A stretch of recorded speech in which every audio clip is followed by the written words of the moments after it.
السلام علیکم ورحمۃ اللہ وبرکاتہ. کیا حال ہے سب کا؟ الحمد للہ. نحمده ونصلی علی رسولہ الکریم. اما بعد فاعوذ باللہ من الشیطان الرجیم. بسم اللہ الرحمن الرحیم. رب اشرح لی صدری ویسر لی امری واحلل عقدۃ من لسانی یفقہوا قولی. کوئی بھی عمل جو ہم اچھی نیت کے ساتھ شروع کرتے ہیں اس کا پھل بھی اچھا ہوتا ہے، کیونکہ جیسا بیج ڈالا جاتا ہے ویسا ہی پھل نکلتا ہے. قرآن مجید کو پڑھنے کے پیچھے بھی ہماری نیت اچھی ہونی چاہیے، اور ایک وقت میں صرف ایک نیت نہیں، کئی نیتیں ہو سکتی ہیں. تو سوال یہ پیدا ہوتا ہے کہ جب آپ قرآن پڑھ رہے ہو تو آپ کی نیت کیا ہونی چاہیے؟ نمبر 1، اللہ کی رضا.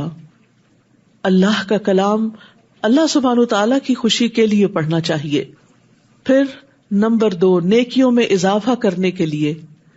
اس کو ایک تجارت سمجھیں کہ جیسے آپ ایک بزنس کرنے کے لیے آئے ہیں، کیونکہ قرآن مجید میں آتا ہے ان الذین یتلون کتاب اللہ واقاموا الصلاة وانفقوا مما رزقناہم سرا وعلانیۃ یرجون تجارۃ لن تبور. بے شک جو لوگ اللہ کی کتاب پڑھتے ہیں اور وہ نماز قائم کرتے ہیں اور اس میں سے جو ہم نے انہیں دیا پوشیدہ اور ظاہر خرچ کرتے ہیں، وہ ایسی تجارت کی امید رکھتے ہیں جو کبھی برباد نہ ہوگی. جو تجارت آپ کر رہے ہیں یہ کبھی بھی ضائع نہیں ہوگی، اس میں سے نفع ہی نفع نکلتا رہے گا. پھر دل کو آباد کرنے کی نیت سے. قرآن کے بغیر دل ویران ہو جاتے ہیں. قرآن کی مثال ایک بارش کی طرح ہے جو بنجر دلوں پہ پڑتی ہے تو دل پھلنے پھولنے لگتے ہیں. لہٰذا دلوں کو آباد کیجیے قرآن کے ساتھ. پھر دلوں کے اطمینان کے لیے پڑھیے الا بذکر اللہ تطمئن القلوب. دلوں کی شفا کے لیے وَنُنَزِّلُ مِنَ الْقُرْآنِ مَا هُوَ شِفَاءٌ وَرَحْمَةٌ وَرَحْمَةٌ لِّلْمُؤْمِنِينَ. اور ہم قرآن میں جو کچھ نازل کرتے ہیں وہ مومنوں کے لیے تو شفا اور رحمت ہے. لہٰذا شفا کی نیت سے بھی پڑھیے کہ اللہ سبحانہ وتعالی مجھے اس کی برکت سے شفا عطا فرما، روحانی جسمانی تمام بیماریوں کے لیے. اور پھر ہدایت کے لیے، کیونکہ قرآن کتاب ہدایت ہے. پھر ایمان میں اضافے کے لیے، قرآن کی قرأت ایمان میں اضافے کا ذریعہ بنتی ہے. پھر عبادت کی غرض سے کہ ہم اس مجلس میں جو بیٹھے ہیں تو اللہ کی عبادت کر رہے ہیں. پھر جہنم سے نجات پانے کے لیے کہ اللہ تعالیٰ اس کے بدلے ہمیں جہنم کی آگ سے بچا لے. رسول اللہ صلی اللہ علیہ وسلم نے فرمایا اگر قرآن کو کسی چمڑے میں لپیٹ کر بھی آگ میں ڈال دیا جائے تو آگ اسے نہیں جلائے گی. تو گویا جس دل میں قرآن ہوگا وہ آگ سے محفوظ ہو جائے گا انشاءاللہ. پھر اسی طرح قرآن کو قیامت کے دن سفارش کی نیت سے پڑھنا چاہیے. امید رکھنی چاہیے کہ یہ قیامت کے دن ہمارے لیے سفارش کرنے والا ہوگا. پھر زندگی کو بدلنے اور بہتر راستے پر چلنے کی غرض سے اس کو پڑھنا چاہیے. اور پھر دنیا اور آخرت کے فائدے کے لیے اور آخرت میں خاص طور پر جنت الفردوس حاصل کرنے کے لیے. ابن قیم کہتے ہیں کسی بھی بندے کے لیے قرآن کی قرأت، اس میں لمبا غور و فکر کرنے اور اپنی سوچ کو آیات کے معنی پر مرکوز کرنے سے بڑھ کر اس کی زندگی میں اور آخرت میں کوئی چیز اس سے زیادہ فائدہ مند اور اس کی نجات کو اس سے زیادہ قریب کرنے والی نہیں. یعنی قرآن کی قرأت، قرآن کا سمجھنا سب سے زیادہ فائدہ مند کام ہے. تو آئیے ہم دوسرے پارے کا آغاز کرتے ہیں. اعوذ باللہ من الشیطان الرجیم. بسم اللہ الرحمن الرحیم. سيقول السفهاء من الناس ما ولاهم عن قبلتهم التي كانوا عليها قل لله المشرق والمغرب يهدي من يشاء إلى صراط مستقيم. شروع کرتی ہوں اللہ کے نام سے جو بے انتہا مہربان نہایت رحم فرمانے والا ہے. لوگوں میں سے بے وقوف ضرور کہیں گے کہ ان مسلمانوں کو کس چیز نے ان کے اس قبلے سے پھیر دیا جس پر یہ تھے. کہہ دیجئے کہ مشرق اور مغرب اللہ ہی کا ہے، وہ جس کو چاہتا ہے سیدھے رستے کی طرف ہدایت دیتا ہے۔ رسول اللہ صلی اللہ علیہ وسلم ہجرت کر کے مدینہ پہنچے تو 16 یا 17 ماہ تک بیت المقدس کی طرف ہی منہ کر کے نماز پڑھتے رہے، جو اہل کتاب کا قبلہ تھا۔ پھر آپ کو بیت اللہ کی طرف منہ کر کے نماز پڑھنے کا حکم ہوا۔ اس پر یہود، منافقین اور مشرکین سبھی نے اعتراضات شروع کر دیے کہ اگر وہ پہلا قبلہ درست تھا تو اسے بدلنے کی ضرورت کیا تھی، اور اگر یہ درست ہے تو اتنی دیر ادھر منہ کیوں رکھا؟ تو اللہ تعالیٰ نے اس کا جواب دیا کہ یہ لوگ بے وقوفی کی وجہ سے ایسی باتیں کہہ رہے ہیں۔ مشرق یا مغرب کی اپنی کوئی حیثیت نہیں کہ ان کی طرف منہ کرنا باعث ثواب ہو، بلکہ اصل چیز اللہ کے حکم کی فرما برداری ہے۔ قل للہ المشرق والمغرب، مشرق و مغرب کا مالک اللہ ہے، لہذا عبادت میں اصل چیز اللہ سبحانہ تعالیٰ کی اطاعت ہے۔ تو عبادت ظاہری اور باطنی اقوال اور افعال میں اللہ کی اطاعت کے مطابق کام کرنا، یہ اصل عبادت ہے۔ اللہ سبحانہ تعالیٰ حکم دے کہ مشرق کی طرف رخ کر لو تو ادھر کر لے، وہ کہے کہ مغرب کی طرف منہ پھیر لو تو اس طرف منہ پھیر لے، یہی اصل عبادت ہے۔ ایک بندے مومن کو کبھی بھی یہ حق حاصل نہیں رہا کہ جو اپنا سر تسلیم خم کر دیتا ہے پھر وہ اللہ کے حکم پر، اللہ کے فیصلے پر اعتراض کرے۔ تو یہاں پر جو اللہ کے حکم پر، اللہ کے دین پر، اللہ کے فیصلوں پر اعتراض کرتا ہے اس کو بے وقوف کہا گیا ہے۔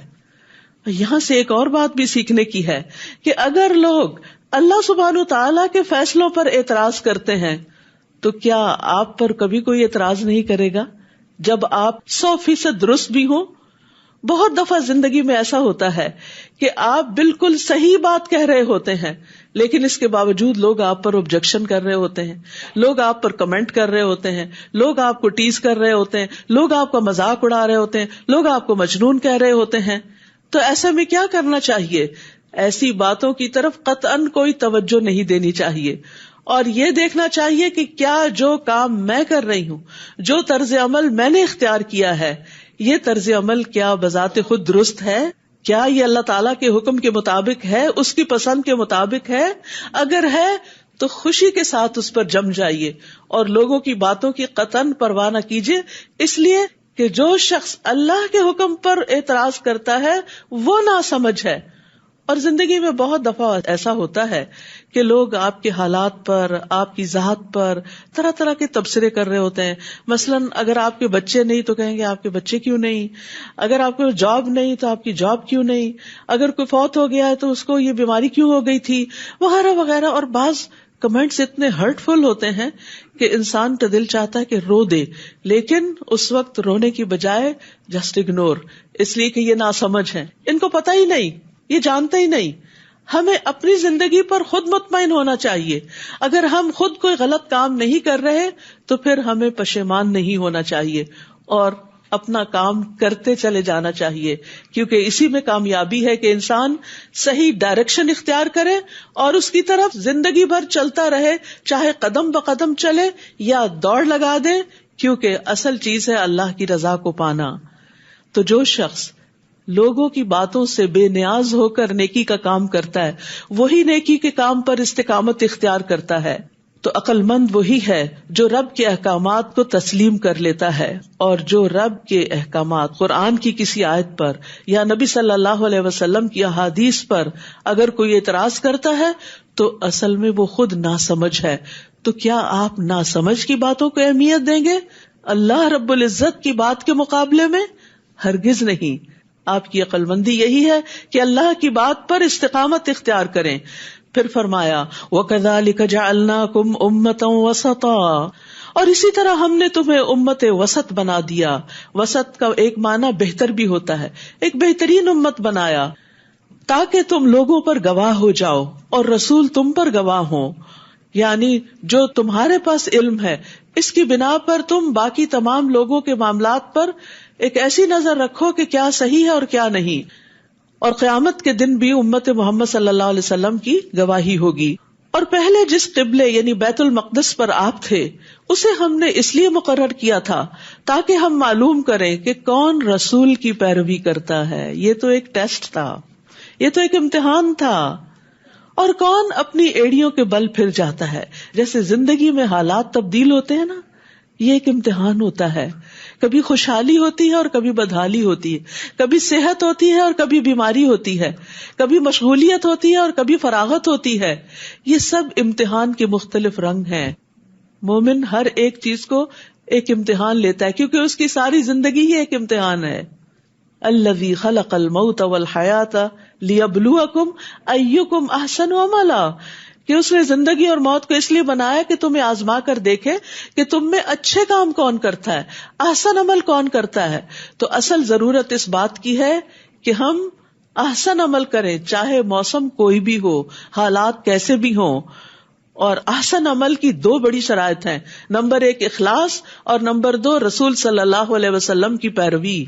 تو یہاں پر یہی تو امتحان لیا گیا کہ رسول اللہ صلی اللہ علیہ وسلم کے پیچھے کون جاتا ہے, کہ آپ نے اپنے قبلے کا رخ پھیر لیا تو کون کون ہے جو بغیر کچھ سوال کیے, اعتراض کیے آپ کے پیچھے مڑتا چلا جا رہا ہے کہ آپ کو فالو کرنا ہے, آپ کا اتباع کرنا ہے. اور کون اپنی ایڑیوں کے بل پھر جاتا ہے کہ بھلا یہ کیا ہوا, کس کے ذہن میں سوال اٹھے اور سوال اعتراض بنے اور اعتراض مخالفت بنی اور وہ حق سے پھر گیا. تو اس لیے یہ ایک بہت بڑا امتحان ہوتا ہے. اور بے شک یہ بات یعنی قبلے کی تبدیلی بہت بھاری ہے. یعنی انسان کے لیے چینج مینجمنٹ ایک بڑا مشکل کام ہوتا ہے. تبدیلی کسی بھی چیز میں جب ہوتی ہے تو انسان پہ گراں گزرتی ہے, چاہے کسی جگہ کو تبدیل کرنا ہو, چاہے کسی کام کو تبدیل کرنا ہو, ایک جاب سے دوسری جاب. کیونکہ انسان جب ایک ہی کام روز کرتا رہتا ہے, بار بار کرتا رہتا ہے, تو ایک کمفرٹ زون میں آ جاتا ہے اور اس میں اس کو سہولت ہو جاتی ہے, وہ آٹو پہ آ جاتا ہے. لیکن جب اس کو وقت میں تبدیلی کرنی پڑے یا حالات میں, تو پھر اس کو مشکل پیش آتی ہے. لیکن اصل عبادت کی روح تو یہی ہے کہ جب تبدیلی کے لیے کہا جائے تو تبدیل ہو جاؤ. تو یہ قبلے کی تبدیلی بہت بھاری ہے, سوائے ان لوگوں کے جنہیں اللہ نے ہدایت بخشی. اور اللہ ایسا نہیں کہ تمہارے ایمان کو ضائع کر دے. یہاں ایمان سے مراد نماز ہے. نماز کو ایمان کہا گیا کیونکہ لوگوں کے دل میں یہ خیال پیدا ہوا تھا کہ جو نمازیں ہم نے دوسرے قبلے کی طرف رخ کر کے پڑھی تھی وہ ضائع تو نہیں ہو گئی. تو انہیں بتایا گیا کہ نہیں, اللہ تعالیٰ نے تمہاری پچھلی عبادات کو قبول کر لیا کیونکہ وہ بھی تم نے اللہ کے حکم کے مطابق ہی کی تھی. بے شک اللہ تو لوگوں پر بہت شفقت کرنے والا, نہایت رحم کرنے والا ہے. یعنی یہ اللہ تعالیٰ کی صفات ہیں. اور رأفت جو ہے, رؤوف کا لفظ جو ہے یہ رأفت سے ہے. رأفت رحمت کا سب سے آخری حصہ کہلاتا ہے. یعنی رأفت وہ مرحلہ ہے جو رحمت کے بعد آتا ہے. یعنی کہا جاتا ہے فلان رحیم, کہ فلاں بڑا مہربان ہے, اور جب وہ رحمت شدت پکڑتی ہے تو پھر وہ رؤوف بھی ہو جاتا ہے. اور اللہ اپنے سارے بندوں کے ساتھ بڑا ہی مہربان ہے, سب سے بڑھ کر رحم کرنے والا ہے, ماں سے بھی زیادہ بندے پر رحم کرنے والا ہے, دنیا اور آخرت میں رحم فرمانے والا ہے, بندوں کے لیے ہدایت کی راہیں کھولنے والا ہے, اور بندوں کے دنیاوی امور میں آسانی فراہم کرنے والا ہے. ان ربکم لرؤوف الرحیم. پھر تبدیلی قبلہ کے کچھ مزید احکامات. قد نرى تقلب وجهك في السماء, یقیناً ہم آپ کے چہرے کا بار بار آسمان کی طرف اٹھنا دیکھ رہے ہیں. آپ کو بھی انتظار تھا کیونکہ آخری نبی کی نشانی یہی تھی کہ اس کا قبلہ بیت اللہ شریف ہوگا. سو ہم ضرور آپ کو اسی قبلے کی طرف پھیر دیں گے جسے آپ پسند کرتے ہیں. تو آپ اپنا چہرہ مسجد حرام کی طرف پھیر لیں, حکم آ گیا. اور تم سب بھی جہاں کہیں ہو بس اسی کی طرف اپنے چہرے پھیر لو. اور بے شک جن لوگوں کو کتاب دی گئی ہے وہ خوب جانتے ہیں کہ یقیناً وہ ان کے رب کی طرف سے حق ہے کہ آخری نبی کا قبلہ وہی ہوگا, اور جو عمل وہ کرتے ہیں اللہ ان سے ہرگز غافل نہیں. اور البتہ اگر آپ ان اہل کتاب کے پاس ہر نشانی بھی لے آئیں تو بھی یہ آپ کے قبلے کی پیروی نہیں کریں گے. یعنی جنہیں نہیں ماننا انہیں نہیں ماننا, اور نہ آپ ان کے قبلے کی پیروی کرنے والے ہیں, اور نہ ان میں سے بعض کے قبلے کی پیروی کرنے والا ہے. کیونکہ یہود صخرہ کی طرف رخ کرتے تھے اور نصارہ مشرقی حصے کی طرف رخ کیا کرتے تھے عبادت میں. فرمایا کہ ان کا تو اپنا قبلہ بھی مختلف ہے تو تم پر اعتراض کیوں؟ اور اگر آپ نے ان کی خواہشات کی پیروی کی باوجود اس کے کہ آپ کے پاس علم آ چکا تو یقیناً آپ تب ظالموں میں سے ہو جائیں گے. تو یاد رکھیے علم آنے کے بعد خواہشات کی پیروی کرنا اپنی جان پر ظلم کرنا ہے. الذین آتیناہم الکتاب یعرفونہ کما یعرفون ابناءہم، جن لوگوں کو ہم نے کتاب دی ہے وہ اس رسول کو اس طرح پہچانتے ہیں جس طرح اپنے بیٹوں کو پہچانتے ہیں، اور بیٹے کو کوئی پہچاننے میں مشکل نہیں پاتا. اور بے شک ایک فریق ان میں سے لازماً حق کو چھپاتا ہے حالانکہ وہ جانتے ہیں. علم آنے کے بعد حق کو چھپانا یہ بہت بڑا ظلم ہے. رسول اللہ صلی اللہ علیہ وسلم نے فرمایا جس شخص سے علم کی کوئی بات پوچھی جائے اور وہ اسے چھپا دے تو قیامت کے دن اس کے منہ میں آگ کی لگام میں سے ایک لگام لگائی جائے گی. الحق من ربک فلا تکونن من الممترین، یہ حق آپ کے رب کی طرف سے ہے تو آپ ہرگز شک کرنے والوں میں سے نہ ہوں. وَلِكُلٍّ وِجْهَةٌ هُوَ مُوَلِّيهَا فَاسْتَبِقُوا الْخَيْرَاتِ، اور ہر ایک کے لیے ایک سمت مقرر ہے جدھر وہ رخ کرتا ہے. یعنی ہر انسان کی زندگی کا ایک سینٹر آف لائف ہے جس کی طرف وہ پلٹ پلٹ کر جاتا ہے. تمہارا سینٹر آف لائف کیا ہونا چاہیے؟ تمہاری کوشش اور تمہاری طلب اور تڑپ کس طرف ہونی چاہیے؟ فَاسْتَبِقُوا الْخَيْرَاتِ، تم خیرات، نیکیوں میں، خیر کے کاموں میں، بھلائی کے کاموں میں آگے بڑھو. ہم سب بھی سوچیں کہ ہمارا سینٹر آف لائف کیا ہے. جب ہم فارغ ہوتے ہیں، جب ہم اپنی تھکاوٹ دور کرنا چاہتے ہیں، جب ہم ریلیکس ہونا چاہتے ہیں، جب ہم خوش ہونا چاہتے ہیں تو کس طرف رجوع کرتے ہیں؟ کیا اٹھاتے ہیں؟ Cell phone, screen. اب ہم فارغ ہوئے، اب ہم ذرا مزہ کرتے ہیں، اور کبھی ادھر گھومتے پھرتے ہیں، کبھی ادھر سیر کرتے ہیں. پہلے سیر کرنے کے لیے باہر نکلنا پڑتا تھا، اب یہ کہ بیٹھے بیٹھے ہی سیر ہو جاتی، لیٹے لیٹے ہی سیر ہو جاتی. تو ہم سب کو یہ دیکھنا چاہیے کہ جب ہم فارغ ہوتے ہیں، جب ہم انجوائے کرنا چاہتے ہیں تو ہماری زندگی میں وہ کون سی چیز ہے کہ جو ہمیں واقعی خوشی بخشتی ہے، راحت بخشتی. کیا وہ اللہ کا ذکر ہے؟ کیا وہ اللہ کا کلام قرآن ہے؟ کیا وہ کوئی ذکر کی مجلس ہے؟ کیا وہ کوئی نیک صالح صحبت ہے؟ وہ کیا چیز ہے کہ جس کی طرف ہم دوڑتے ہیں؟ تو مومن کو نیکیوں کی طرف دوڑتے چلے جانا چاہیے کہ نیکی کا کوئی بھی کام ہو وہ شوق سے اس کی طرف بڑھے. اور فاستبقوا، سباق عربی میں کہتے ہیں دوڑ لگانے کو، یعنی جلدی چلو اس طرف. جہاں کہیں بھی تم ہوگے اللہ تم سب کو لے آئے گا. بے شک اللہ ہر چیز پر خوب قدرت رکھنے والا ہے. ضروری نہیں کہ ہر ایک کے لیے سیل ہی سب سے عام ہو. کچھ لوگوں کے لیے ان کا مال، ان کا بزنس، ان کی جاب بڑی اہم ہوتی ہے، ہر چیز اس کے گرد گھومتی ہے. کچھ لوگوں کے لیے ان کی اولاد بڑی اہم ہوتی ہے، وہ سارا وقت، ان کی توجہ، ان کی محبت، ان کا مال، ان کا وقت اسی کے اندر لگ رہا ہوتا ہے. تو دیکھیے کہ آپ کی زندگی میں کون سی چیز ہے جس میں آپ کا مال بھی لگ رہا ہے، آپ کی جان بھی لگ رہی، آپ کا وقت بھی لگ رہا، آپ کا شوق لگ رہا، آپ کا جذبہ، آپ کی ہر چیز وہاں انویسٹ ہو رہی ہے. اور وہ کیا ہونا چاہیے؟ فاستبقوا الخیرات. تو یہ کی ورڈ ہے آج کا، فاستبقوا الخیرات. نیکیوں کی طرف دوڑ لگانا میری زندگی کا مقصد ہے. اور آپ جہاں کہیں سے بھی نکلیں، نماز میں اپنا چہرہ مسجد حرام کی طرف کر لیں. اس پہ علماء کا اتفاق ہے کہ فرض نماز کے وقت کہیں پر بھی آپ ہوں، قبلے کی طرف رخ کرنا لازم ہے، اس کے بغیر نماز نہیں ہوتی. اور بے شک وہ آپ کے رب کی طرف سے یقیناً حق ہے، اور جو عمل تم کرتے ہو اللہ اس سے غافل نہیں ہے. اور جہاں کہیں سے بھی آپ نکلیں اپنا چہرہ مسجد حرام کی طرف پھیر لیں.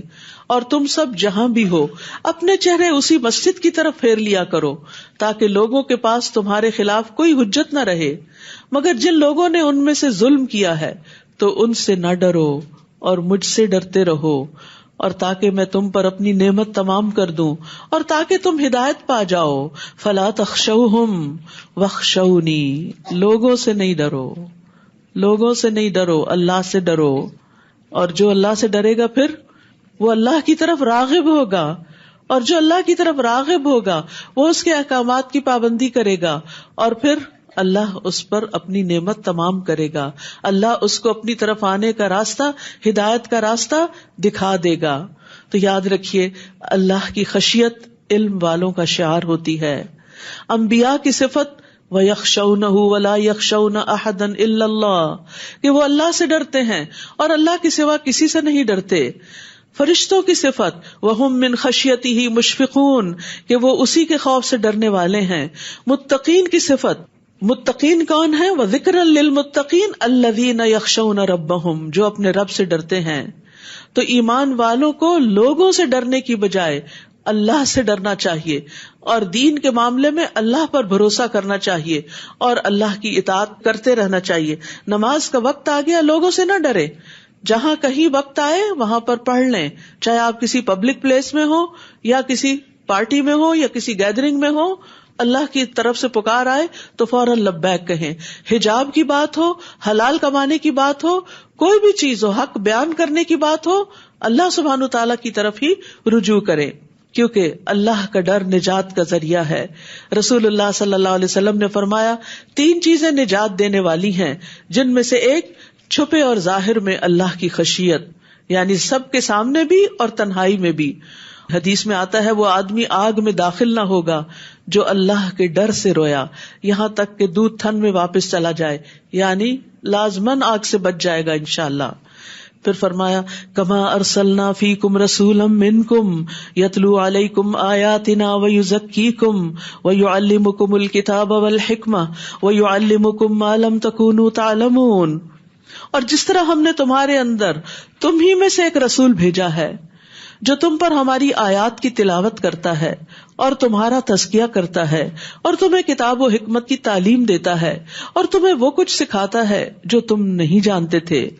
تو اللہ سبحانہ وتعالیٰ نے مومنوں کی ہدایت کے لیے ان کے اندر ایک رول ماڈل بھیجا، ایک رسول بھیجا جو 4 کام کرتا ہے: آیات کی تلاوت، تزکیہ، کتاب و حکمت کی تعلیم. لہذا آپ کی امتی ہونے کی حیثیت سے یہی ہمارا مشن بھی ہونا چاہیے کہ ہم اللہ کی کتاب کو پڑھیں بھی، پڑھائیں بھی، اللہ کے رسول صلی اللہ علیہ وسلم کی حکمت کے ساتھ بھی بہترین معاملہ کریں. اور پھر ان سب چیزوں کے پڑھنے پڑھانے کا مقصد کیا ہو؟ یعنی تلاوت برائے تلاوت نہ ہو، تعلیم برائے تعلیم نہ ہو، بلکہ مقصود آؤٹ کم تزکیہ ہو کہ انسان ظاہر اور باطن میں سنور جائے. تزکیہ سنوارنے کے عمل کو کہتے ہیں کہ انسان پہلے سے زیادہ مینر فل ہو جائے، اس کے اندر بہترین اخلاق آ جائے، اس کا کردار چمک اٹھے، وہ ایک بہترین انسان بن جائے جو لوگوں کے لیے خیر کا باعث ہو. فاذکرونی اذکرکم واشکروا لی ولا تکفرون. بس تم میرا ذکر کرو، میں تمہارا ذکر کروں گا. تم مجھے یاد رکھو، میں تمہیں یاد رکھوں گا، اور تم میرا شکر ادا کرو اور میری ناشکری نہ کرو. ایمان والوں کو کیا حکم ہے؟ واذکروا اللہ کثیرا لعلکم تفلحون. اور اللہ کو کثرت سے یاد کرو تاکہ تم فلاح پاؤ، کامیاب ہو جاؤ. یاد رکھیے اللہ کا ذکر جو ہے وہ ہر چیز سے بہتر چیز ہے. بہترین عمل یہ ہے کہ انسان جب دنیا سے رخصت ہو تو اس کی زبان پر اللہ ہی کا ذکر ہو. اللہ کے ساتھ جب ملاقات ہو، انسان موت کے وقت میں جب اللہ کی طرف جا رہا ہو تو ذکر کرتا ہوا جائے، اللہ کو یاد کرتا ہوا جائے. اور اللہ تعالیٰ فرماتے ہیں میں اپنے بندے کے ساتھ ہوتا ہوں جب تک وہ مجھے یاد کرتا ہے اور میری یاد میں اپنے دونوں ہونٹ ہلاتا رہتا ہے. اور یہ بھی یاد رکھیے کہ جس طرح کا ذکر ہم کریں گے ویسا ہی ذکر ہمارا بھی ہوگا. ذکر سے انسان کا ایمان بھی بڑھتا ہے، اللہ کا قرب بھی بڑھتا ہے، اللہ کی محبت بھی بڑھتی ہے، اللہ کی خشیت بھی بڑھتی ہے. بے شمار فائدے ہیں اس کے. اور اس کی بہترین شکل نماز ہے. یا ایھا الذین آمنوا، اے لوگو جو ایمان لائے ہو، استعینوا بالصبر والصلاۃ، صبر اور نماز کے ساتھ مدد طلب کرو.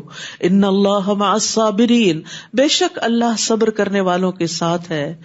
ذکر اور شکر کے بعد یہاں پر صبر کا ذکر آیا ہے. جس انسان کی زندگی میں یہ 3 چیزیں شامل ہو جائیں وہ خوشحال ترین انسان ہے. ذکر، شکر، صبر. ذکر اللہ کی یاد، شکر اللہ کی نعمتوں پر محبت کا رویہ، بہترین عملی رویہ، اور مشکلات آنے پر صبر کا رویہ. اور ان سب چیزوں میں مددگار ہوتی ہے نماز. ان اللہ مع الصابرین، بے شک اللہ صبر کرنے والوں کے ساتھ ہے. ایسے لوگوں کو اللہ کی مدد حاصل ہوگی. وَلَا تَقُولُوا لِمَن يُقْتَلُ فِي سَبِيلِ اللَّهِ أَمْوَاتٌ بَلْ أَحْيَاءٌ وَلَٰكِن لَّا تَشْعُرُونَ. سب سے زیادہ صبر انسان موت کے صدمے پر کرتا ہے، اور کرنا چاہیے، کیونکہ موت کے بعد پھر کچھ واپس نہیں آتا. تو یہاں پر شہادت کی بات کی گئی کہ جو لوگ اللہ کے راستے میں مارے جائیں انہیں مردہ نہ کہو.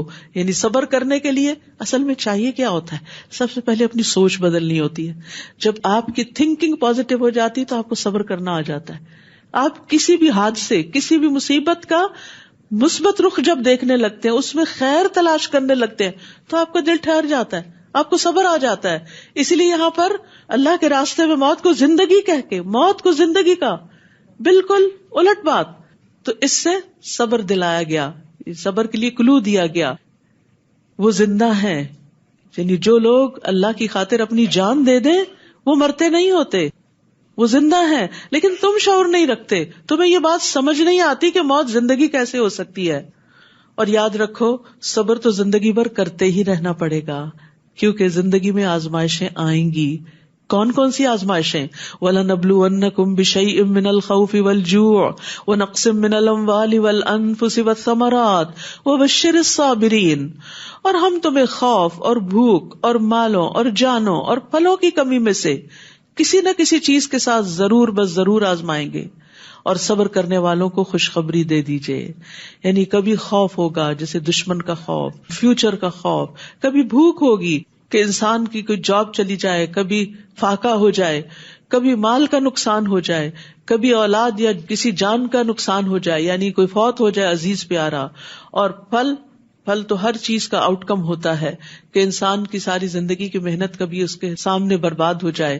پھل ہوتا ہے کسی بھی کام محنت کے بعد جو آخری نتیجہ ہوتا ہے، یعنی ساری زندگی ایک چیز پر کام کیا اور جب آخری نتیجہ آیا تو اس کا پھل کھانا نصیب نہ ہوا، تو وہ انسان کے لیے بڑا تکلیف دہ مرحلہ ہوتا ہے. تو اس سے بھی آزمائش ہو سکتی ہے. مثلاً والدین نے اپنے بچے کو بچپن سے بہت اچھی تربیت دی، پڑھایا لکھایا، اس کو ہر طرح کے قابل بنایا. جب وہ بڑا ہوا اس کی بہترین جاب لگ گئی کہ اچانک ایکسیڈنٹ میں فوت ہو، تو پھل چلا گیا. یعنی وہ محنتوں کا پھل تھا. اولاد سب سے بہترین پھل ہوتی ہے انسان کا، بہترین کمائی ہوتی ہے انسان کی. وہ چلا گیا، یہ کیا ہوا؟ پھر انسان کہتے ہیں یہ ایسا نہیں ہونا چاہیے. نہیں، آپ نے اس پر محنت کی، آپ کی محنت کا ایک لمحہ بھی ضائع نہیں ہوا. لیکن وہ تو اللہ کی امانت تھی، وہ تو جس کا تھا اس نے لے لیا، اعتراض نہیں کر سکتے. اب تو صبر کرنا ہوگا، اور جو صبر کرے گا اس کے لیے اجر ہی اجر ہے. کل قیامت کے دن صبر کرنے والوں کو اتنا بڑا اجر ملے گا کہ انسان اس کا اندازہ بھی نہیں کر سکتا. انما یوفی الصابرون اجرہم بغیر حساب. اس وقت انسان کہے گا کاش دنیا میں سارے بیٹے چلے جاتے. ایسا کہنا تو نہیں چاہیے، لیکن جب وہ اجر دیکھتا ہے انسان تو پھر سوچتا ہے کہ یہ کیا، میں کیا سمجھتا تھا، میں کس بھول میں تھا کہ وہ ضائع ہو گیا، وہ میری آنکھوں سے اوجھل ہوا تو کہیں ختم ہو گیا. نہیں، وہ اللہ نے اجر کی شکل میں سمیٹ لیا، لیکن شرط یہ ہے کہ اگر تم نے صبر کیا. تو یاد رکھیے کہ ہر انسان کی آزمائش ہوتی ہے کسی نہ کسی چیز سے. ہر شخص کبھی خوف کا شکار ہوتا ہے، جیسے موسیٰ خوف کا شکار ہوئی موسیٰ علیہ السلام کو دریا میں بہا کر. تمام انبیاء کسی نہ کسی طرح، جیسے موسیٰ علیہ السلام بنی اسرائیل کو لے کر نکلے تھے تو ڈر گئے سارے کے سارے. انا لمدرکون، فرعونی آگے ہمارے پیچھے مار ڈالیں گے ہمیں، اب تو ہم پھنس گئے، آگے دریا ہے پیچھے دشمن ہے. تو ایسی سچویشن زندگی میں آتی رہتی ہیں، لیکن صبر کرنے والوں کے لیے خوشخبری ہے، اس میں خیر کثیر ہے، بے حساب اجر ہے، مغفرت ہے. کون ہے صبر کرنے والے؟ صبر کا اظہار کیسے ہوگا؟ صبر کا اظہار رویے سے بھی ہوگا، صبر کا اظہار باتوں سے بھی ہوگا. سب سے پہلا جملہ جو منہ سے نکلنا چاہیے مصیبت آنے پر یا مصیبت کی یاد آنے پر، کیونکہ بعض اوقات مصیبتوں کی یادیں بڑی ستاتی ہیں، تکلیف دہ لمحے بہت ستاتے ہیں. تو ایسے موقع پر انا للہ و انا الیہ راجعون. الذین اذا اصابتهم مصیبۃ قالوا انا للہ و انا الیہ راجعون. وہ لوگ کہ انہیں جب کوئی مصیبت پہنچتی ہے تو کہتے ہیں کہ بے شک ہم اللہ ہی کے لیے ہیں اور بے شک ہم اسی کی طرف لوٹ کر جانے والے ہیں. یاد رکھیے جب انسان آخرت کو یاد کر لیتا ہے نا تو مصیبتیں ہلکی ہو جاتی. انا الیہ راجعون. بیٹا چلا گیا، ہم بھی جانے والے ہیں، ہم بھی تو جا رہے ہیں، ہم کتنے دن اور ہیں، وہ آگے چلا گیا، ہم پیچھے سے آ رہے ہیں، بس اتنی سی بات ہے. انا الیہ راجعون. یعنی جن لوگوں نے بھی آخرت کو یاد کیا، اپنی واپسی کے سفر کو یاد کیا، ان کے لیے مصیبتیں آسان ہو گئیں. اور ویسے بھی اللہ تعالیٰ اس دعا کے پڑھنے والے کو دنیا میں بھی بہترین نعم البدل عطا کرتے ہیں. اور اسی طرح اگر کسی کا چھوٹا، بڑے بچے کی تو بات میں نے کی، لیکن اگر چھوٹا سا پیارا سا منا سا بچہ فوت ہو جائے تو اللہ سبحانہ وتعالیٰ فرشتوں سے پوچھتا ہے تم نے میرے بندے کے بیٹے کی روح قبض کر لی؟ وہ کہتے ہیں ہاں. پھر فرماتا ہے تم نے اس کے دل کا پھل لے لیا؟ وہ کہتے ہیں ہاں. تو اللہ تعالیٰ پوچھتا ہے میرے بندے نے کیا کہا؟ وہ کہتے ہیں اس نے تیری حمد بیان کی اور انا للہ و انا الیہ راجعون کہا. تو اللہ تعالیٰ فرماتا ہے میرے بندے کے لیے جنت میں گھر بنا دو اور اس کا نام بیت الحمد رکھو. تو یاد رکھیے انا للہ کے ساتھ اور کیا پڑھنا ہوتا ہے؟ الحمد للہ. الحمد للہ، اللہ میں راضی ہوں، اس پر بھی تیرا شکر ہے. نبی صلی اللہ علیہ وسلم صرف نعمت ملنے پر شکر نہیں کرتے تھے، تکلیف آنے پر بھی شکر کرتے تھے. الحمد للہ علی کل حال، اس میں بھی کوئی خیر ہے، اس میں بھی کوئی بھلائی ہے. خضر نے اس چھوٹے بچے کی جان لے لی تھی جو بڑے ہو کے ماں باپ کو بہت ستانے والا تھا. ہمیں نہیں پتا ہوتا کہ جو چیز ہم سے لی جا رہی ہے وہ ہمارے لیے کتنی بہتری کا باعث ہے. فرمایا یہی وہ لوگ ہیں جن پر ان کے رب کی طرف سے نوازشیں اور رحمت ہے، اور یہی لوگ ہدایت پانے والے. سبحان اللہ. 3 نعمتیں صبر کرنے والوں کو، اللہ کی رضا، اللہ کی رحمت اور ہدایت،